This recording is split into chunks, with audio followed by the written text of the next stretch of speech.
చేయడంలో పూర్తిగా నీ ప్రభుత్వం నువ్వు ఆ రోజు విఫలమయ్యారు.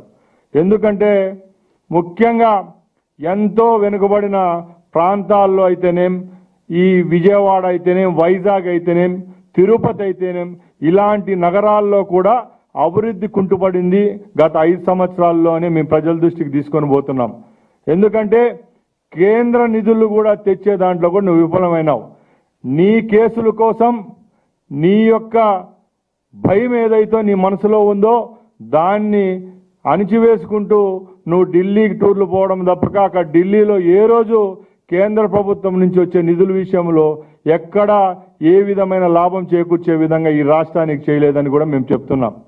అలాగే ఇక్కడ ఈ రాష్ట్రంలో ఉన్న ఖనిజాలైతేనేం, వనరులైతేనేం, ఏవే ఉన్నావో అన్ని దోచిపెట్టి నీ అనుయాయులైతేనేం, నీ మనుషులైతేనేం దోచుకోవడం జరుగుతూనే ఉండింది. రాష్ట్రంలో ఎప్పుడూ లేని విధంగా ఇసుక అయితేనేం, గ్రానైట్ అయితేనేం, లేటరైట్ అయితేనేం, అలాగే ఈ లిక్కర్ అయితేనేం అన్ని విషయాల్లో రాష్ట్ర ప్రభుత్వ ఖజానా గండి వేస్తూ నీ ఖజానా అలాగే నీ అనుయాయుల యొక్క ఖజానాను పెంచుకోవడం తప్ప ఏ విధమైన లాభం చేకూర్చడం జరగలేదు. ముఖ్యంగా ప్రజల దృష్టికి మేము ఒకటే తీసుకొని పోతున్నాం.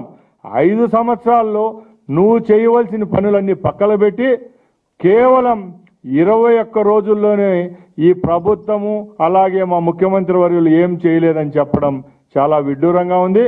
అలాగే మేము చెప్తా ఉన్నాం, మేమేమైతే హామీలు ఇచ్చామో తూచా తప్పకుండా రాబోయే కాలంలో చేసేదానికి మా ప్రభుత్వం సిద్ధంగా ఉంది. మేము ఏదైతే మేనిఫెస్టోలో పెట్టామో ఆ కార్యక్రమాలన్నీ 1 by 2, 1 by 1 మేము చేసుకునే వస్తున్నాం.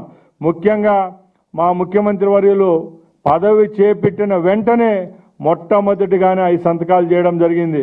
నువ్వు ఏ రోజు ఒక నిరుద్యోగస్తునికి ఉద్యోగం కల్పించిన పాపాను పోలా.